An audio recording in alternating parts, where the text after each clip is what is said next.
Call us on your cell phone. Culinary Hotline bling. That can only mean one thing. Yeah, Hazel, you asked for it. Is there no ting today? Of course there is. So welcome back to another installment of the Culinary Hotline bling. Ting. And we've got Chef Clem joining us to help you out answer all of your culinary conundrums. And so if you have any questions for Chef Clem on all things in the kitchen, do give us a call on 021 110 5552. Good to see you, Chef Clem. How are you this morning? So good. How are you? Very well, thank you. Shall we get right into it? I think we should. We actually have... First caller. Take it. Hello, Kelly. Morning. Good How are morning, you? guys. Wait. Let me put you on loudspeaker. I'm going to put you on loudspeaker. There we go. Now we can all hear you. It's so good to speak to you. Where are you calling us from? I'm calling from Westlake. From Westlake. All right, so quite close by here. What is your culinary conundrum that you'd like to ask to Chef Clem? Hi, Chef Clem. I would just like to know what could I use to hold a fish cake and to prevent it from breaking? Should I add an extra flour? Should I add an extra potato or an egg? Okay, all right, let's talk through that. So you're making fish cakes and you want to make them nice and firm so that they don't break apart too easily. Okay, so what's the secret here? So one of my first jobs in a restaurant was making stocks. Okay. I was single. Can I tell you why? Why? Because you go home smelling like fish stock, beef stock, chicken stock, you just don't smell good, all right? Okay. But one of my jobs also was preparing, when I prepared the fish stock, I had to prepare like about 100 fish cakes a day as well. Okay. Using the fish that I've taken out to make the fish cakes and make the stock. Yes. Well, and I went through a lot of trial. The chef was like amazing. He let me like work out the perfect recipe. Yes. I tried the potato, and to be honest with you, potatoes, different type of potatoes have different moisture content. Yes. Don't play around with that. Flour, never. It just waters down the flavor. It makes things taste a bit gummy. What I found works the best without taking away fish flavor is toasted breadcrumbs. They're absolutely amazing. And I like any recipe that uses a leftover. So if you've got bread that's going stale, breadcrumbs are amazing for that. You can actually only make breadcrumbs out of stale bread. Yes, so you dry it out once it's kind of reached that point, cut out the little yucky parts, and then just grind it out in a pestle and mortar or even... Absolutely. So what I do is, for instance, like a ciabatta or a fancy loaf, I just leave it on the counter, let it dry completely until it's like... And then I chuck it into a blender and I just go zzz. Oh, there we go. That's much easier. And this is literally what we got from some ciabatta. Okay. And what I love about using the breadcrumbs with the fish is the fact that it doesn't, like I said, it doesn't take away from the delicate fish flavor. And then it actually hydrates. It takes on the flavor of the fish as well and makes it firm. But my tip, which is what I did in the restaurants, I actually, after I got this, I fried this in garlic and olive oil. So this takes on a flavor of its own as well. And then you just bump up the flavor of your fish cakes. Once you shape it, I just go spring onion, parsley, breadcrumbs, flaked hake was the one that we used a lot of, and smoked snook together, made little fish cakes. Then I actually crumbed the fish cakes in the same breadcrumb. So I'm not getting any extra ingredients. And from there, you can either bake it, you can fry it, and you're perfectly good. And also, breadcrumbs freeze. It'll last in the freezer for years. Once you've made it. Hand it down to your grandkids, to your great-grandkids. Yeah. How about that? Well, Kelly, I hope that we answered your question and that was helpful to you. Yes, thank you very much. I'll try the recipe tonight. Excellent. Thanks for calling in. And just like Kelly, you can call us on 021 110 5552. Okay, let's get to our next question, which came to us via Facebook from Yashmika Huri. Who said, how do I make a pie dough that I can fry, not bake something like empanadas maybe? So how do I make a pie dough that I can fry, not bake? Yeah, I love empanadas, and empanadas are the one. What are empanadas? Empanadas are Latin American, little pocket of goodness. It's a beautiful pastry that they make, and then they just put like all the delicious fillings in there. Okay. And depending on the regions, wherever you travel, you'll see that the fillings will change. One of the most amazing empanadas I ever had was guava and cream cheese.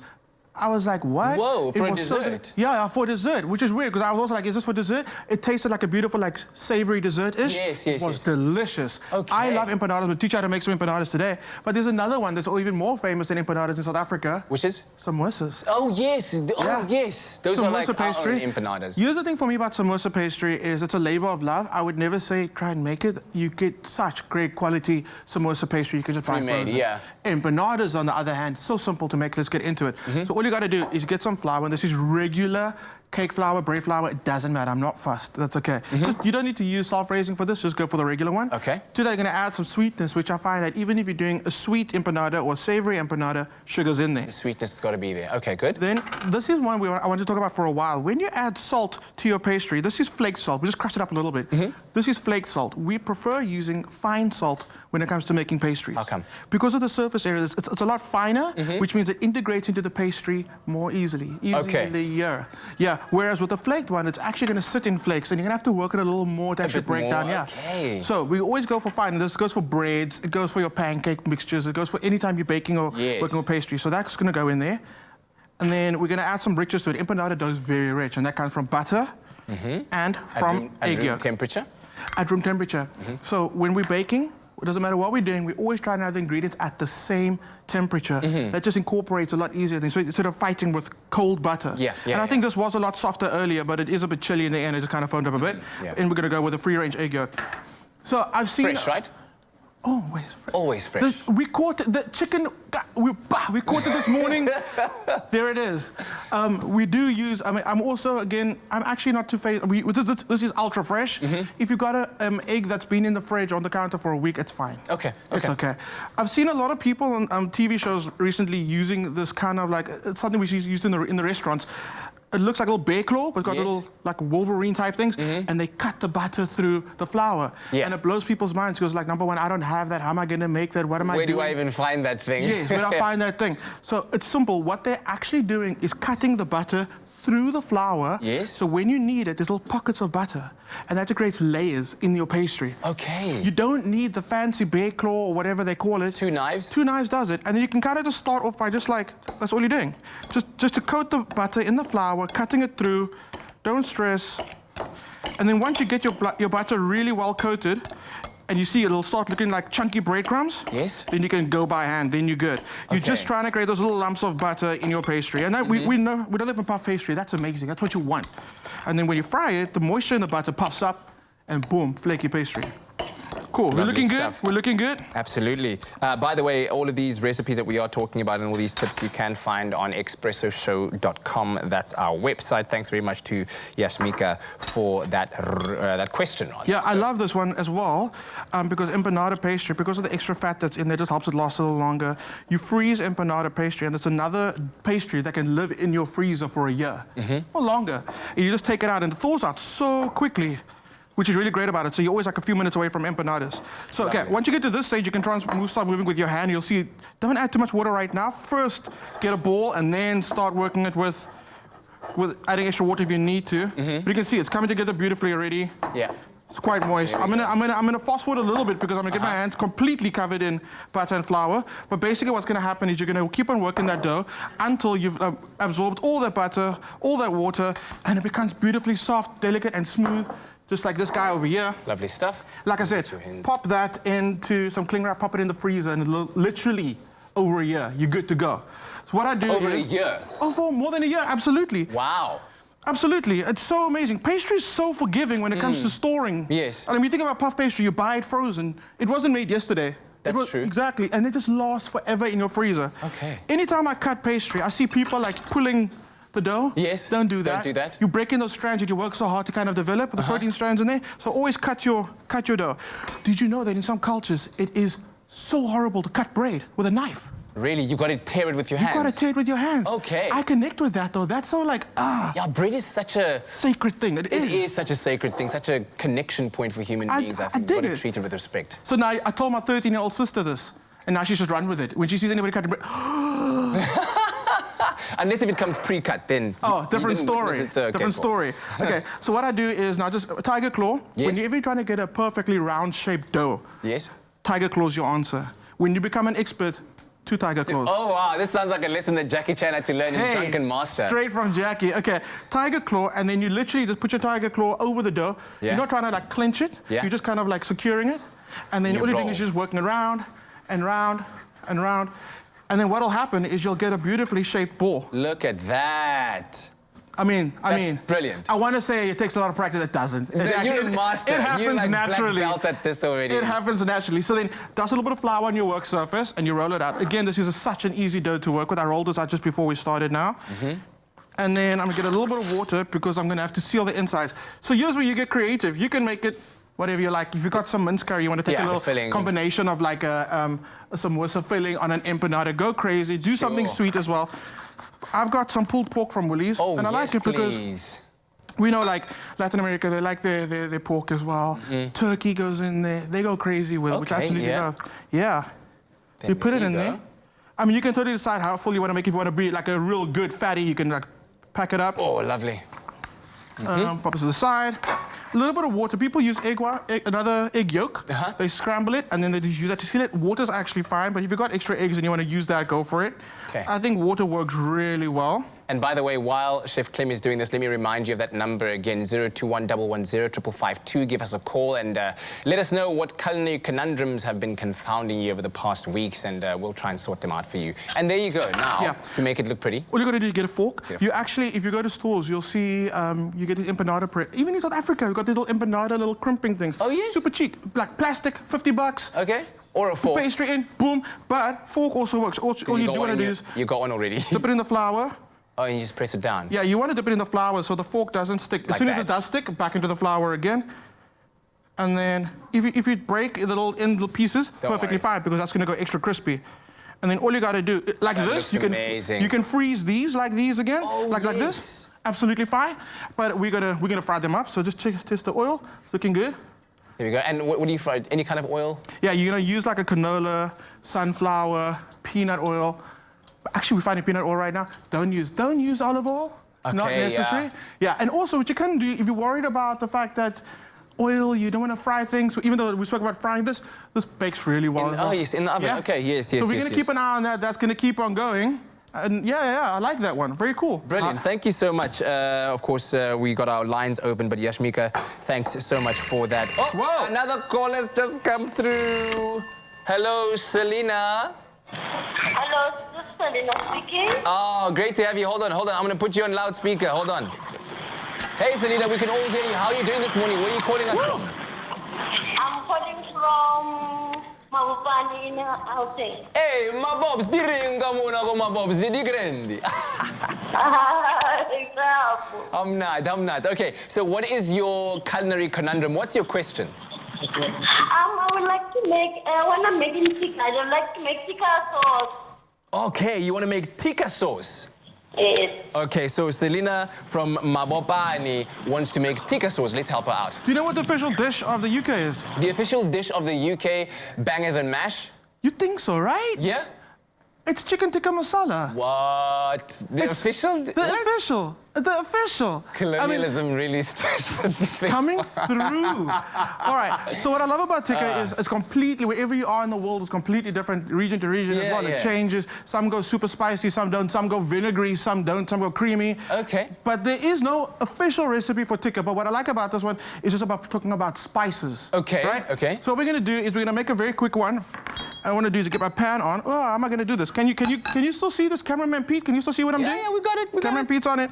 Okay, cool. So I'm going to turn the heat up. What we're going to do is we're going to toast our spices. And this is very, very important. If you buy whole spices, chances are you haven't used it like from beginning to end in 2 months. It's not done. It's been chilling there for like a couple of months, right? Inside the spices are oils. And those oils have extra flavor. And you want to kind of awaken those. And the way you do that is by adding it to a dry pan. So in we're going to go some coriander. And not a piping hot pan. It's one that's kind of like, it's heated in order to allow those flavors and each of those herbs to kind of just open up. You don't want to scare them. Absolutely. It's a medium-low heat. Yeah. And you'll see from the heat already there's enough for you to start smelling the oils. You're going to start smelling the spices. Cardamom going in there as well. And I do this to my whole spices. To my powdered spices, it's fine. Yeah, it's okay. They've already been broken up. The surface area is open enough for them to And it gets a little bit of that toast when it does hit the pan. I'm just checking on my empanada. How's that empanada?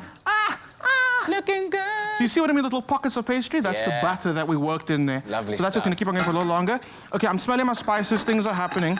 So once you start smelling the spices, you know that the flavors are released. Yeah, and then I give it like another second, a few seconds, and I'm done. Okay. So what I like about this is, back in the day, you go to a store and you buy curry paste. It was mild, medium, or hot. Boom. Those are your choices. Things have changed now. So you go to Woolies stores, you can get like a Cape Malay curry, a Durban curry, you can get a tikka curry spice, you can get all of it, which I actually like, and it's all about you going and finding your favorite one. I'm just showing you the from scratch version.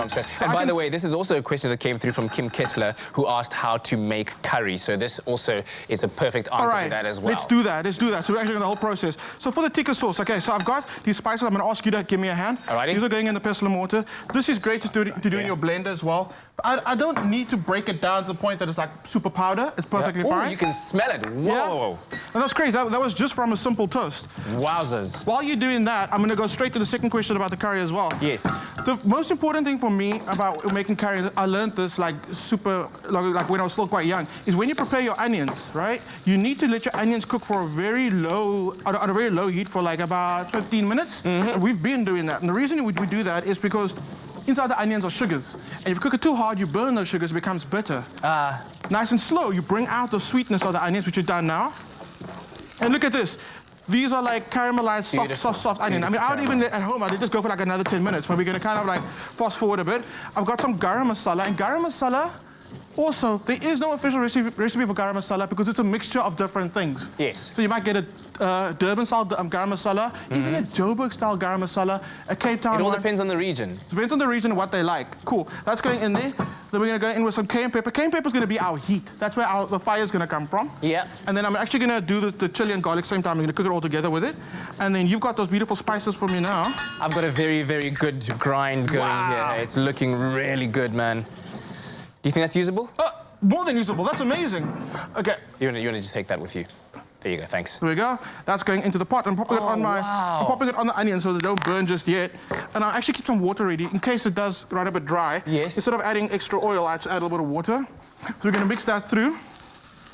Oh my goodness, it's smelling so amazing good already. in this kitchen. Wow. And I want to talk about that now. We talk about toasting spices in the pan. Yes. You cook it until you can smell it. Yes. People will normally go in with the next ingredient right now, but you do want to toast your spices, like let them kind of marry, let the flavors develop. A little bit of water going in because I can see it's running dry. Don't add too much oil because you're going to end up with a very oily curry. But the funny thing is you do need a good amount of fat in there, which is, we cooked our onions quite a bit of fat because that fat carries the flavor of all the spices. Okay. That's going through. Cool. We're going to hit it with turmeric going in. Doesn't just make it yellow, it actually adds a little bit of if you think about mustard, the color comes from turmeric, but it also adds a slight metallic flavor to it, which is really, really great. That's in there. Chilies, I'm not even going to bother cutting these. 3 bird's eye chilies, not cutting it, so the heat's not going to come, so I'm going to get like a nice citrusy chili note coming through. Sure. Water's going in. Ooh, empanada. Empanada, don't forget about our empanada. Oh, okay, empanada's done. Muy bien. Muy bien. Lovely, just let it lie there. Empanada's chilling. Over there for you, so this is going to go in there now. What I'm going to do is, actually I'm going to do whole tomatoes. I'm going to let the tomatoes pop and burst in the curry by themselves. Oh, yes, man. And then once that's in, I'm going to add a little bit of water.